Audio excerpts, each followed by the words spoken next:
Welcome back. Welcome. Got another story here by another user of r/nosleep. This one is Chairwoman-Maeve. The story's called "What Happened on November 27th, 1998 Still Haunts Me." Looks like it's gonna be a shorter story this time, about 20, maybe 25 minutes. Yeah, I'm pretty excited to read this one. She seemed very excited for us to read it too. So let's check it out and see how it is. It's been almost 27 years since that day, but I still remember that day so clearly. For extra context, I was 17 then. I'm 44 now, and this happened about 2.5 hours outside Cheyenne. Cheyenne. I no idea how to pronounce that place. I don't know. It was Friday. It was a Friday afternoon on November 27th, 1998, and I found myself sitting in the passenger side seat of the car that belonged to my at the time boyfriend, Ricky. The pair of us were heading out to my boyfriend's ranch for a weekend alone out there. Oh, Since his parents were on some vacation somewhere at the time, we spent the duration of the short car ride from town to his ranch chatting about teenager stuff, while whatever music was popular back then played on the radio. Everything had gone perfectly normal until we turned onto the road that Ricky's family had their ranch on. As we chatted about God knows what, the music on the radio stopped, and was replaced a second later by the ear-wrenching sound of an EAS alert. These alerts were rather new at the time, so we hadn't heard many before. However, anytime we had heard one, it had always been just a test. We assumed it was no different this time. We were wrong. is it like those? Is that like the things we have here that like light your phone up and Amber shit? alerts, yeah. Yeah, They fucking like explode your phone. yeah. Those things are annoying. Yeah. I mean, I understand why they have. I probably shouldn't say they're annoying. That's fair. No, that's fair. They're a good thing to have. We shouldn't Yeah, be they're saying that. great. They're great. Yeah. Take it back. On request of the mysterious entity, Tracking Yep. and Historical Organization Society, a civil danger warning has been issued for Carbon County, Wyoming, effective immediately and remaining in effect until the sunrise tomorrow morning. Citizens are urged to shelter in place and report any sightings of animals that are of unfamiliar species to the authorities. This is not a test. Me and Ricky were understandably a little freaked out by this alert. We had heard alerts that weren't tests a few times before, but they had all been for regional weather adversary Ad, advers ad ad, advis, adversaries. adversaries. Advisories. Jesus. That was. We're down. Yeah, I know. Yeah. It's okay. Advisories. Not for whatever this was. As the car pulled into the driveway, Ricky turned his head to look at me and asked the question we had both been thinking. What the fuck is animals that are of unfamiliar species supposed to mean? He asked, sounding a bit freaked out. I stopped to think for a few seconds, trying to work out any plausible answer. Maybe some exotic animal escaped from a circus, I suggested, though that answer made no sense, even to me. If it was some sort of escaped circus animal, they'd just say in the alert that an elephant or a lion or whatever escaped, not be that vague about it. Ricky replied. Plus, why would an alert like that be sent by, oh god, my Mythos? mythos? My I think that's Mythos. mythos? Okay. Yeah. Yeah, we're gonna say it's mythos. Mythos Okay. of all organizations, Sam. I guess you're right. I replied, getting out of Ricky's car, followed by Ricky himself. Let's just head indoors and stay put, like they said, I suggest. Ricky agreed, and we headed into the house. At first, the two of us tried to stay on guard, but that lasted no more than 5 minutes before we settled down on the couch in his basement and cuddled. Neither mine nor Ricky's parents knew we were dating, and we intended to keep it that way. So moments like these were where we were free to be affectionate were rare. I'm not sure how long we stayed like that, but it was a while. Eventually, Ricky sat up suddenly. "What is it?" I asked, now slightly on edge. We should check on the horses, Ricky said, just to be safe, with whatever creature could be lurking around out there. I don't want anything to happen to them. My parents would kill me if something did. I nodded. Sure, probably a good idea, I told him. We put our jackets on and boots, and then we headed out the front door. It was after 5 p.m., so the sun had mostly set by then. And in addition to that, a strong wind blew, carrying clouds of snow with it. Ricky and I walked around the side of the house, which led us out into the field that spread out behind it. About 50 yards from the. Oh, you bastard. Sorry. About 50 yards from the back of the house was the fenced in area where the horses roamed. Behind that was the tree line, where the nearby patch of woods ended. As the two of us trumped? Yep. Tromped? Yeah. Trumped. Tromped, okay. What's tromped? Like stomped? It's like, uh, I'm assuming it's like trampled mixed with stomped, like because they're trampling the snow down and they're stomping. Kind of like trotted. No, trotting's No? like a horse trot. Yeah, I It's know like a that. jog. Okay, okay. Yeah. Tromped tromped through the snow towards the horse pen. I could tell that Ricky was starting to grow uneasy. What's wrong? I asked Ricky quietly. Ricky kept gazing ahead, but he responded. The horses, he replied. They're acting very uneasy. I didn't know too much about horses at the time, but after watching them for a few seconds, I could tell Ricky was right. There were 4 horses in the pen, and all of them were facing away from us, and towards the woods. Not only that, their ears were fully perked, and they stamped at the ground with their hooves, similar to how a dog does when it senses a storm approaching. Is that is that true? I, I don't know, dude. We'll look that up after. You think it's the weather? I asked Ricky, who shook his head slowly in response. Nah, the weather isn't acting in a particularly unusual way, Ricky said. Plus, they'll stand outside in a thunderstorm as if nothing's happening. A cold wind isn't going to faze them. As we reached the fence of the horse pen, the 4 horses finally turned to look at us. One of them let out an uneasy whinny and shook its head back and forth, its eyes wide. I'm gonna see if I can calm them down and see what's bothering them, Ricky said, opening the gate in the fence. Stay out here in case something spooks them. I don't want you to be kicked or trampled. I nodded, not wanting to have those things happen to myself either. Ricky pulled the gate open and walked into the pen. One of the horses trotted over to him. Ricky raised his arm and slowly pet the horse, who stopped stamping at the ground, but still stared wide-eyed at the tree. You think Ricky does the sheath cleanings? Ugh, yep. Yep, that sounds like a job for the youngest child. Yeah, Sorry. I'm assuming he's the only child. He's being bad? Nah. You gotta go out there and do that. No. Oh, God. Yuck. That'd be awful. That would be awful. Didn't you have to do that when you lived on the horse farm? No, luckily, I like my mom joked about it once. I had no idea what it was. I was like, oh. And she told me about it. It's like makes the fucking sound like you gotta pick the bean out. It's like not for me, bro. Not for me. I was good. I walked away. Oh, fuck. Okay. Alright. He's tense, Ricky said. Warily. That's a predator response.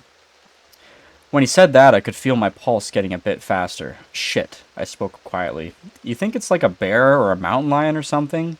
Could be. Ricky responded slowly, but those aren't seen much around here. And when they are, it's a big deal. Suddenly the horse that Ricky was trying to calm reared up with an alarmed whinny, causing Ricky to stumble and fall backward. Whoa there, easy boy, Ricky said as he got up from the snow. The horse that had knocked Ricky off his feet took off with a gallop to the other end of the pen, and the other 3 horses quickly followed suit. Now me and Ricky were staring at the woods. My heart pounded in my chest, and I could tell Ricky was freaked out as well. Snap, clear as day. But the both of us heard the sound of a stick breaking somewhere in the woods nearby. Next, and even more alarmingly, we heard the sound of snow crunching under a pair of feet. I looked over at Ricky, who glanced at me, before something caught his eye, and his head snapped back towards the trees. Following his gaze, I saw something that made me stifle a breath. In between the split in a tree was a small light that cast a purple glow out in front of it. Freaked out, but curious nonetheless, I took a few steps towards it, against my better judgment. Damn no! Ricky suddenly yelled at me, and with a loud hiss and a clank, whatever it was that casted the purple light lunged forward into the split in the tree. Before my brain could process what it was I was even looking at, oh, I read that wrong. Before my brain could even process that, what, God, before my brain could process what it was I was even looking at, there we go. Other than some metal claws and a flash of teeth, I felt my fight or flight response kick in, as my legs already began to move. Ricky slid under the fence and started running alongside me, while I turned to give a brief glance at whatever had just tried to bite my face off. Between the split in the trees, something with a black and white body pattern like a Holstein? Holstein, Pulse. Holstein, Holstein. Okay.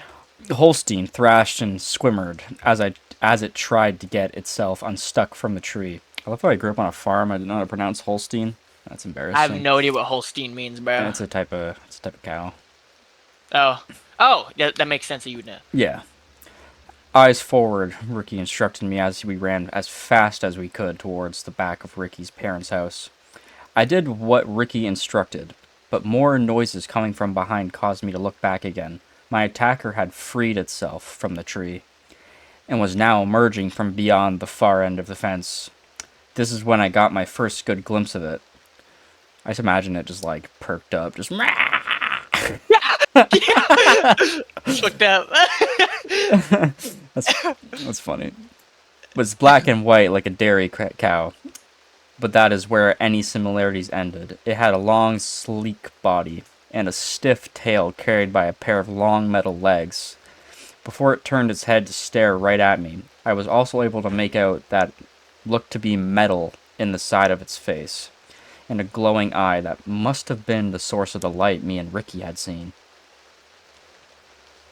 As it turned to stare me down, I shifted my gaze forward again, and picked up the pace. Ricky only a pace or two ahead, we both reached the back door of the house at about the same time, which Ricky hastily unlocked and pulled open. He ushered me inside before pulling the door closed behind him. Right as the door shut, I saw the thing that tried to attack me slowly but steadily trotting down the field towards the house.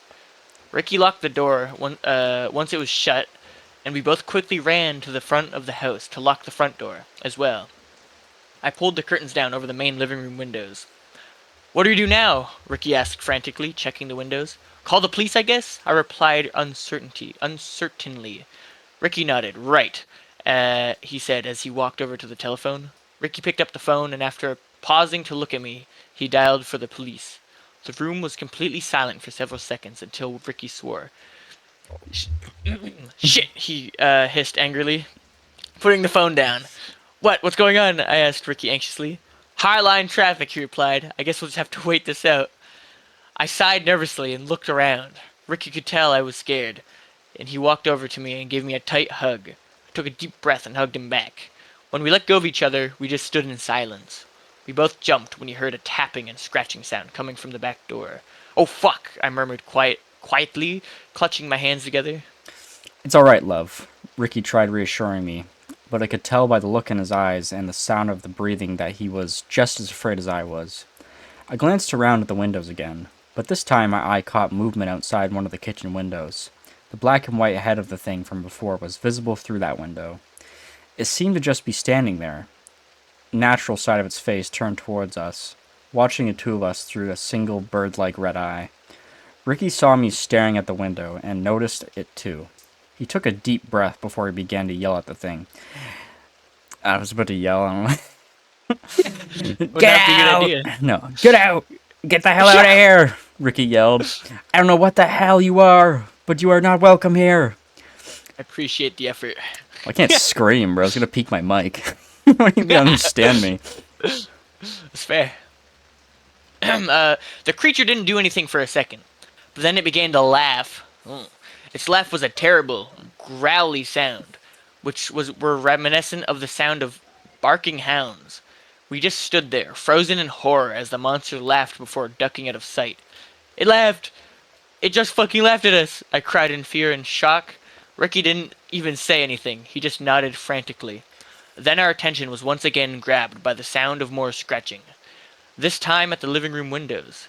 Through the blinds we could see the silhouette of our tormentor. I had seen what it looked like already, while running from it, but now, with nowhere left to go, I just stared at it, noticing a few features of its silhouettes that I hadn't noticed. Firstly, I noticed the crest of plumage adorning its head, that seemed to shift in the wind. Secondly, I got a good look at its forearms. They looked almost like the wings of a bird, but we could also clearly make out the claw protruding from each of them. It turned its head to stare at the curtains, once again allowing the purple light of its left eye to illuminate. It stared for a moment until it turned its head forward again, and slipped away from the living room window. It was out of sight, for now, but far from out of mind. Ricky quickly ran to his room and came back with a baseball bat. What the fuck are you gonna do with a baseball bat? Hey man, you can hit a chicken with a baseball bat. True. For about 10 minutes, nothing happened. I was almost starting to think the thing was gone, but that only lasted so long. All of my naive hopes were gone as soon as they were heard the sound of the window in one of the bedrooms shattering.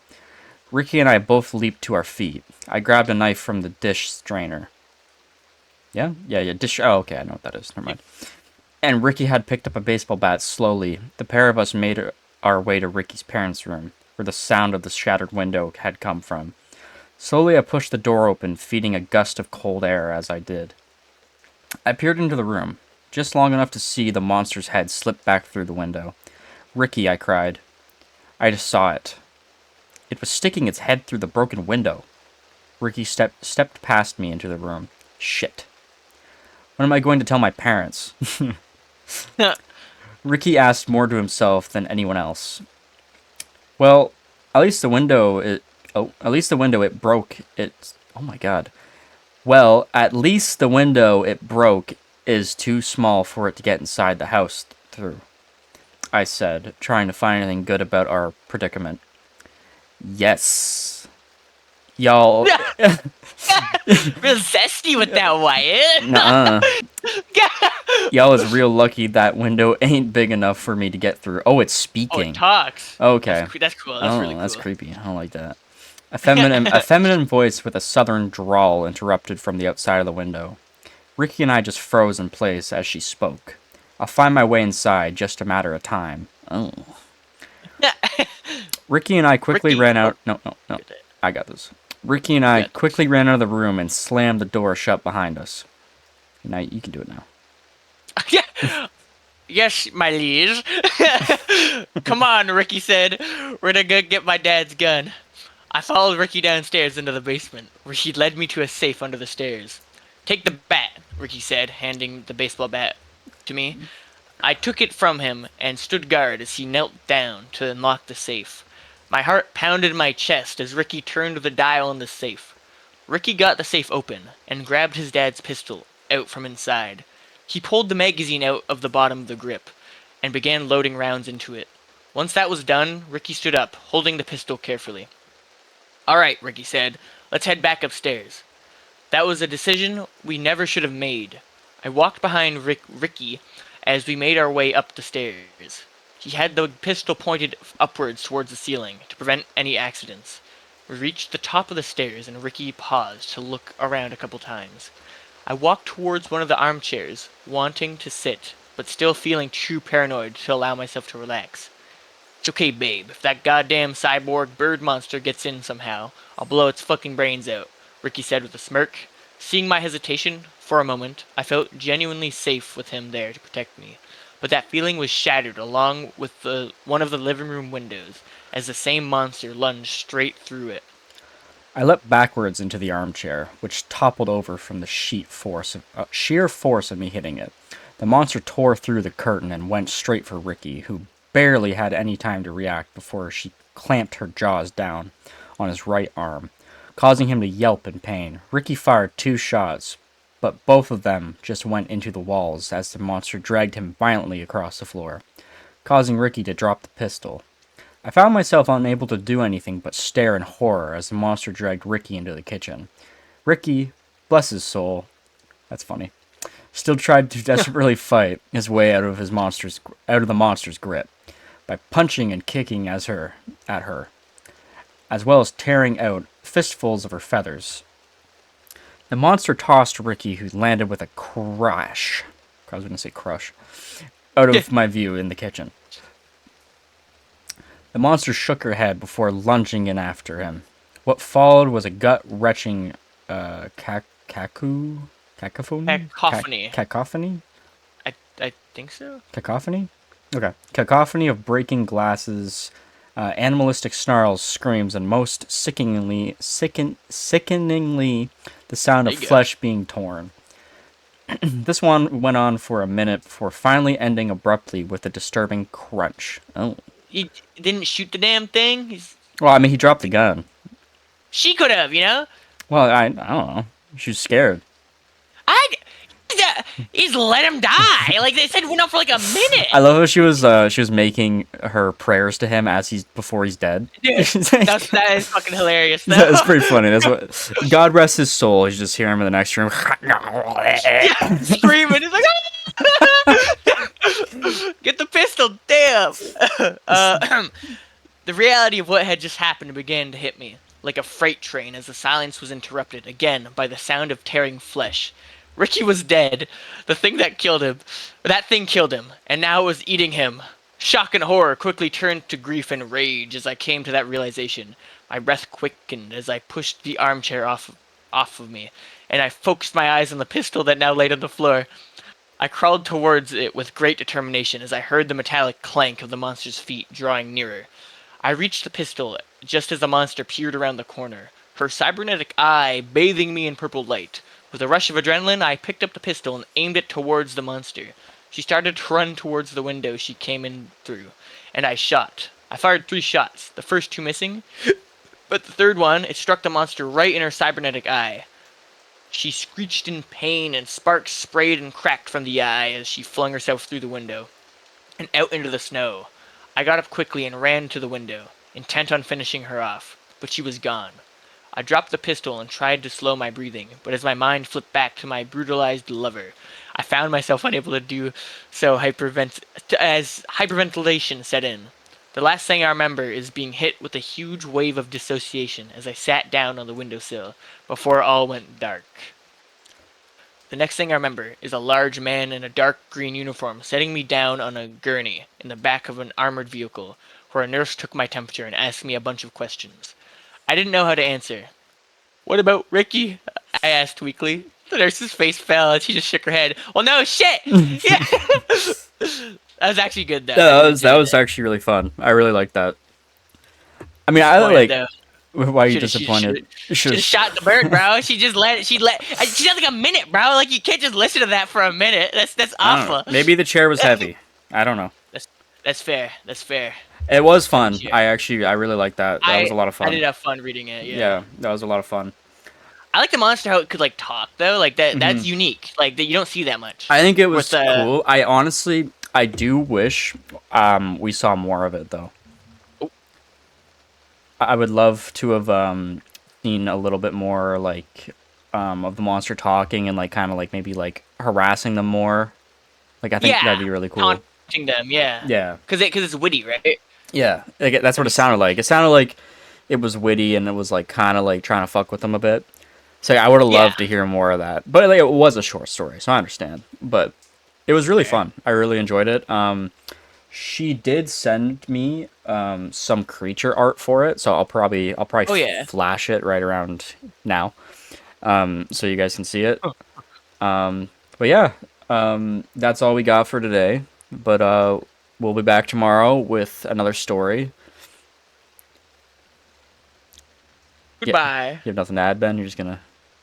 No, I was trying to think. I just like I enjoyed the story. I already said that. It was great. Okay. Goodbye. Goodbye.